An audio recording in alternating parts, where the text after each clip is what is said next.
marble floors of Horizon Tech Tower gleamed under the bright lights of a weekday morning in New York.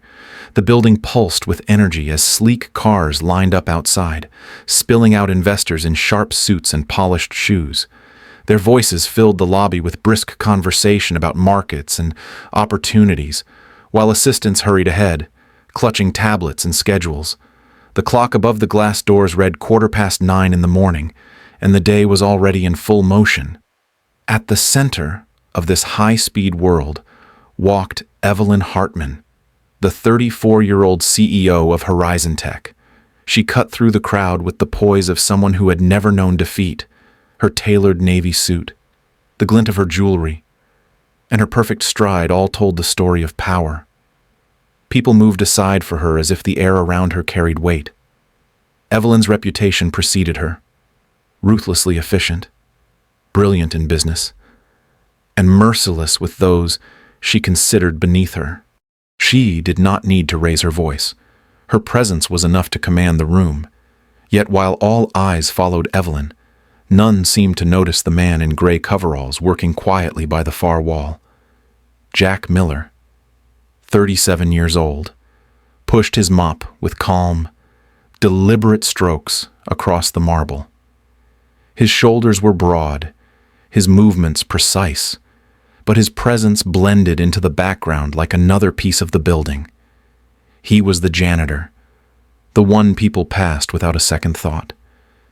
Still, there was something in the way he carried himself, a quiet dignity that suggested a life heavier than mops and cleaning carts.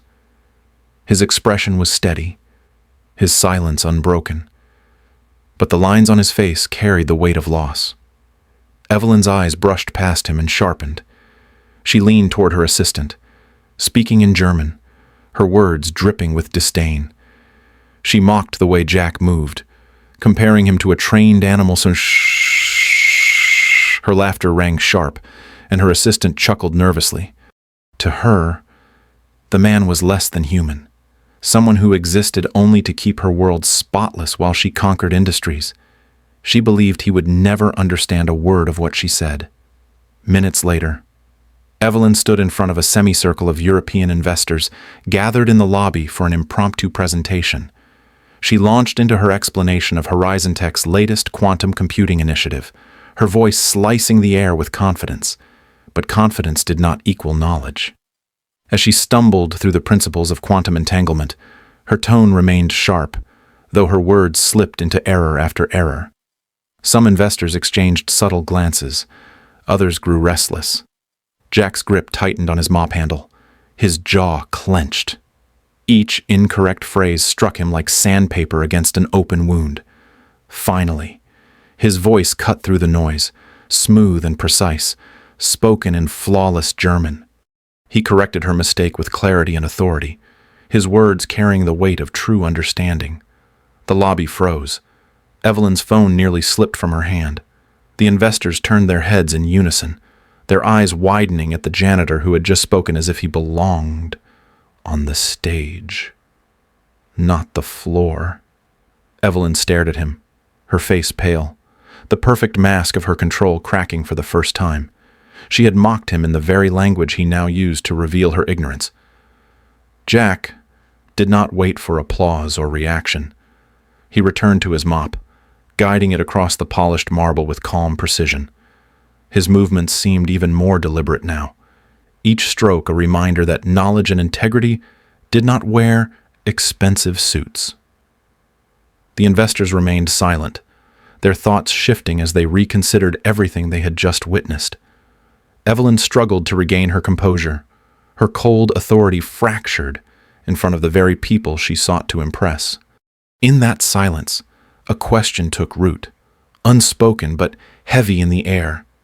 Who was this janitor really? Why did a man in gray coveralls carry the voice and knowledge of an expert Evelyn's world, built on sharp contrasts of power and weakness, no longer seemed as stable as it had that morning? And Jack, calm and unshaken, faded back into the role she had tried to confine him to. Yet the balance had shifted. The powerful CEO stood rattled, and the invisible janitor had become impossible to ignore. The hours after the lobby incident dragged on like lead for Evelyn Hartman. She sat in meeting after meeting, her voice moving on autopilot, but her mind was elsewhere. The faces of her board blurred in front of her. Every time she closed her eyes, she saw the janitor in gray coveralls, standing tall as his calm German exposed her ignorance in front of the investors. Her hand trembled once when she reached for her coffee. She told herself it was anger, but deep down she knew it was something more complicated. She tried to bury herself in numbers and charts, but the memory of his voice lingered. He had spoken with precision, with authority, the kind that came from lived expertise. The image clashed violently with the mop and bucket she had always associated with him. She told herself to dismiss it, that he was irrelevant. But by mid-morning, she realized she was glancing toward hallways and service doors, hoping to catch another glimpse of him. And she did. Passing through the 27th floor, she saw him kneeling near a conference table, wiping the glass with methodical strokes. He didn't look up when she walked past, didn't even pause. But she noticed the order of his supplies, the deliberate way he folded the rag, the economy of movement that spoke of a mind wired for structure. It unsettled her. People at his station usually moved quickly, rushing to finish.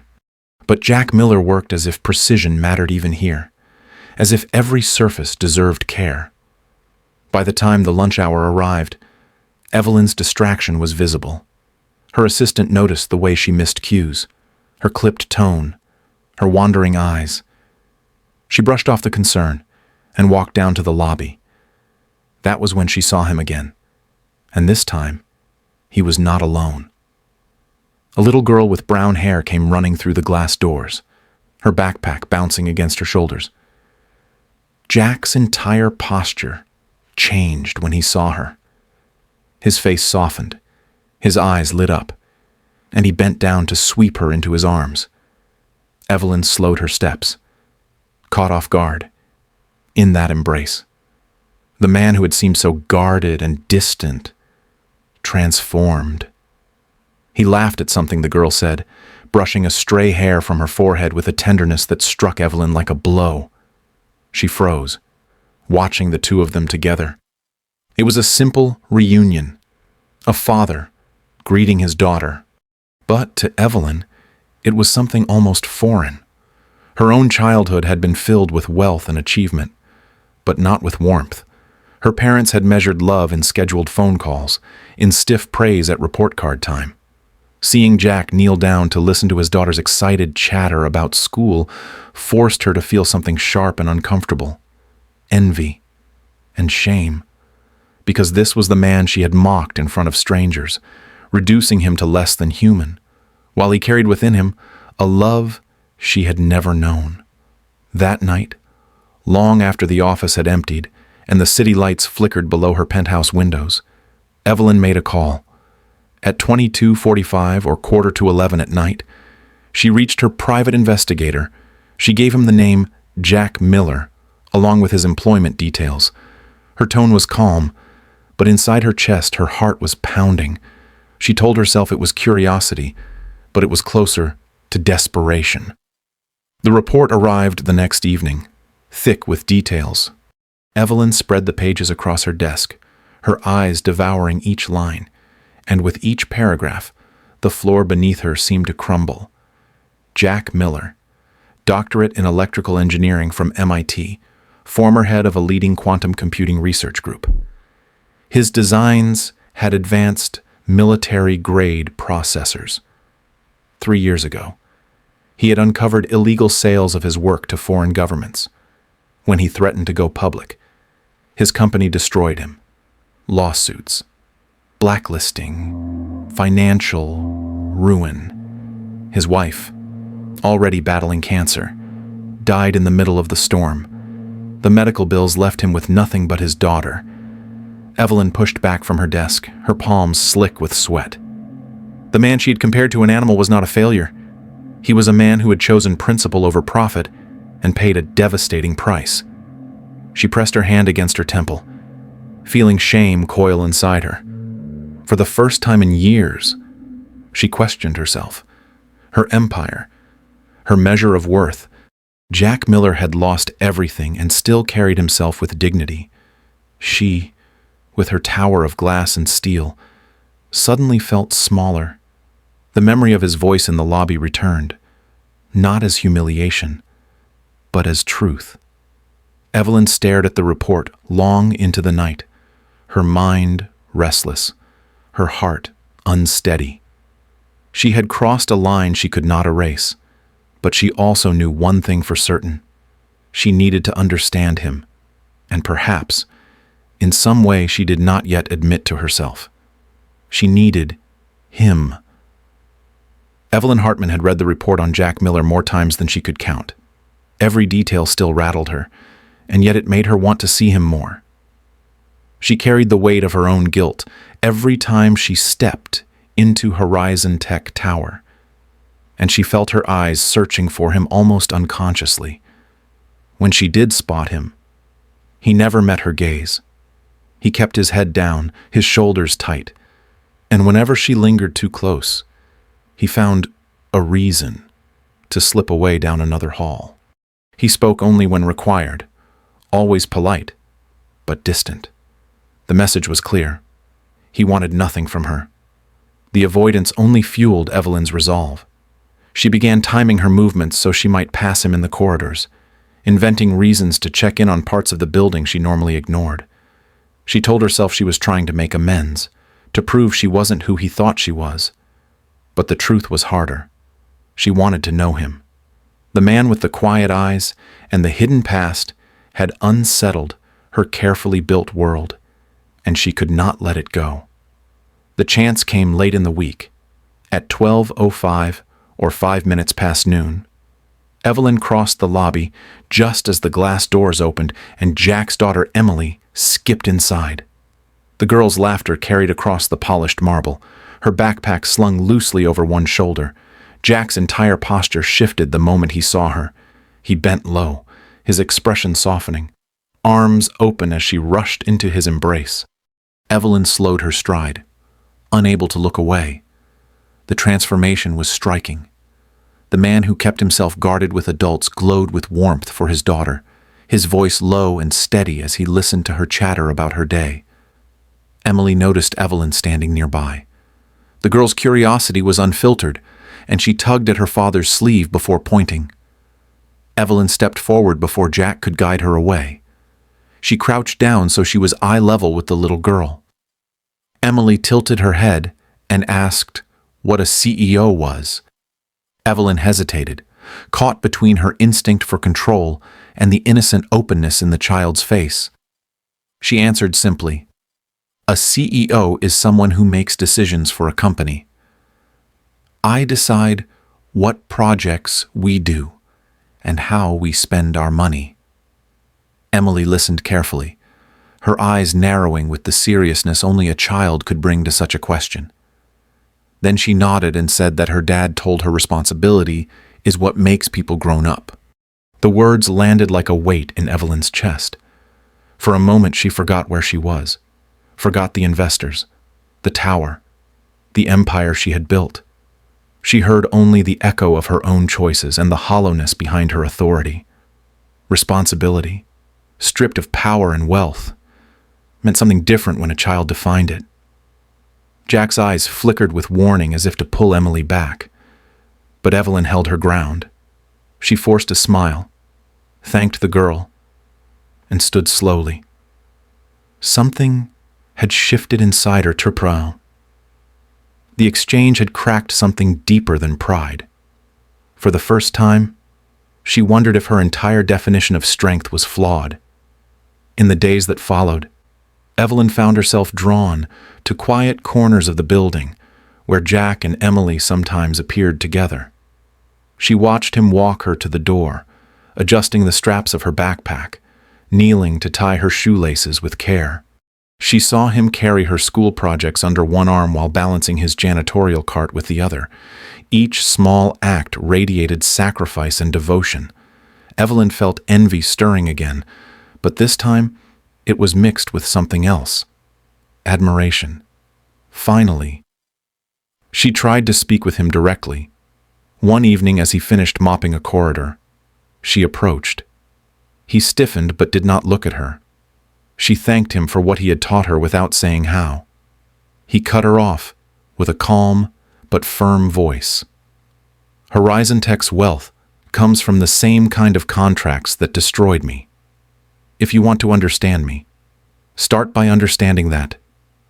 His words were not cruel, but they carried the blunt edge of truth. Evelyn was left standing in the quiet hallway, her heart racing. She wanted to deny it, to insist her company was different. But deep down she knew there was truth in his warning. She had built her empire on foundations she had never dared to examine. And now, the man she once mocked had forced her to start asking questions she had avoided all her life. Evelyn Hartman stared at the file spread open across her desk. It was late. The city lights of New York glittered through the tall glass windows, but all she could see were the contracts glowing on her screen. Horizon Tech had been selling surveillance systems to regimes notorious for silencing their own people. It was the same kind of technology that had once destroyed Jack Miller's career when he tried to stop it. Her breath caught as the truth sank in. Her empire, her power, her wealth, all of it had been built on the same foundation of moral rot she had once claimed to despise.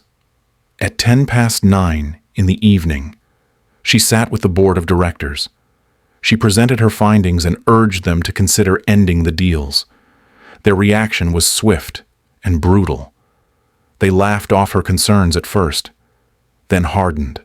One warned that canceling the contracts would slash profits and trigger a wave of investor panic. Another reminded her that she could be voted out as CEO if she pushed too far.